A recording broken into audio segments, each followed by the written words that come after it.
Alléluia! Le Christ ressuscité, c'est cela que nous avons fêté dimanche, au matin de Pâques. Jésus est vivant. Benoît XVI nous dit « La résurrection du Christ est le saut le plus décisif qui ne soit jamais advenu dans la longue histoire de la vie qui nous concerne tous et qui concerne toute l'histoire. » Mais pourquoi donc une telle joie? En quoi cela nous concerne? Jésus-Christ, mort et ressuscité pour nous sauver du péché. Ce n'est pas la croyance en des valeurs, c'est le fondement de notre foi.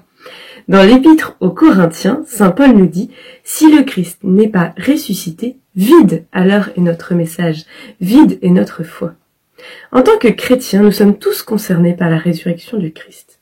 Nous croyons en Jésus, vrai Dieu et vrai homme, 100% Dieu, 100% homme, et liés intimement en Jésus, sans pour autant qu'il n'y ait de confusion. C'est ça qui fait qu'il est notre chemin vers Dieu, car il est vraiment l'un de nous, et il est vraiment un avec Dieu son Père. Nous recevons l'Esprit Saint, qui est l'amour du Père et du Fils et qui nous entraîne. Nous croyons que Jésus sauve. En effet, le nom de Jésus donné par l'ange Gabriel dans l'Évangile selon saint Luc est Yeshua, ce qui signifie Dieu sauve. Mais en quoi il nous sauve? Et il nous sauve de quoi? L'instinct proche nous offre une solution inattendue à une situation apparemment sans issue. On dit souvent « Oh, tu me sauves !» Eh bien, c'est un peu la même chose avec Jésus. C'est tout à fait inattendu. Par sa passion, Jésus nous a offert le salut, la réconciliation avec Dieu, l'espoir de la sainteté, l'ouverture du ciel. Il l'obtient pour tous les hommes. À nous d'accueillir ce cadeau qu'il nous fait. Par sa passion, le Christ est venu réparer la rupture entre Dieu et les hommes par le péché originel. Il nous réconcilie avec lui. Il nous libère de 3 grandes ruptures. La rupture entre l'homme et Dieu, la rupture entre l'homme et la femme, et la rupture entre l'homme et le travail.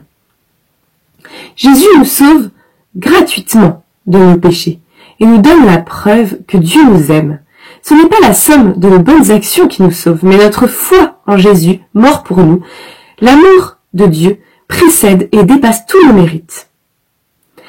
La preuve que Dieu nous aime, dit l'apôtre Paul, c'est que le Christ, alors que nous étions encore pécheurs, est mort pour nous. N'oublions donc pas de redire à Jésus, « Tu me sauves !»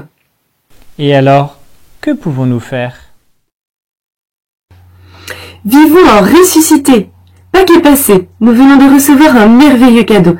Ayons une foi de ressuscité. Nous sommes des ressuscités en devenir, des ressuscités en chemin. Nous sommes appelés à ressusciter avec lui. Pas seulement à la fin des temps, mais chaque jour. Nous ne nous contentons plus de vivre, mais vivons en ressuscité avec le Christ. Concrètement comment? Voici 5 mots pour vous aider. Amour. En nous laissant surprendre et submerger par l'amour de Dieu. Croire à la résurrection de Jésus, c'est avoir une joie de fond, inaltérable, la certitude que nous sommes aimés, qu'il a déjà tout pris sur lui. Nous pouvons demander la grâce d'être nous aussi remplis d'amour pour les autres. 2. La joie. En étant remplis de l'espérance de la vie éternelle et donc remplis de joie. Si nous croyons que Jésus est ressuscité, cela doit se voir sur nos visages. Autour de nous, les gens doivent se demander quel est le secret de sa joie, de son espérance. Guy Gilbert disait que tant que les chrétiens n'auront pas des gueules de ressuscités, ils n'évangéliseront pas. 3. Proximité.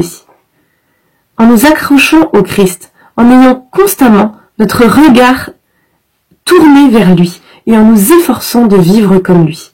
Cette joie et cette proximité avec le Christ s'entretient.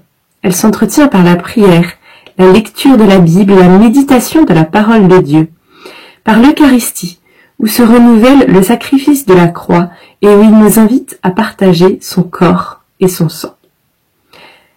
4. Pardon. En faisant l'expérience que nous avons des faiblesses et que nous sommes dépendants de Dieu, en revenant régulièrement à lui par le sacrement de la réconciliation que nous demandons en toute humilité. Une manière pour nous de vivre concrètement cette mort et cette résurrection avec le Christ. Comme le Seigneur nous pardonne, nous sommes nous-mêmes amenés à pardonner aux autres. Nous disons dans Notre Père, pardonne-nous nos offenses, comme nous pardonnons aussi à ceux qui nous ont offensés. 5. Témoignage. En témoignant. Croire que Jésus est ressuscité, c'est en témoigner dans notre vie de tous les jours, par notre attitude, notre refus à rentrer dans la critique, notre bienveillance, notre humilité. Mais c'est aussi témoigner de notre foi dès qu'une occasion nous est offerte. Je vous invite à prendre un temps de prière et à redire à Dieu votre foi en méditant le credo ou bien en disant cette prière du frère Roger Schütz. Jésus, amour de tout amour, tu étais toujours avec moi et je l'oubliais. Tu étais au cœur de mon cœur et je te cherchais ailleurs. Quand je me tenais loin de toi, tu m'attendais. Et maintenant, j'ose te dire, toi le ressuscité, tu es ma vie. Ensuite, je vous invite à réfléchir à comment vivre en ressuscité, en s'aidant des 5 mots que nous avons vus. Amour, joie, proximité, pardon et témoignage. Belle vie de ressuscité à tous.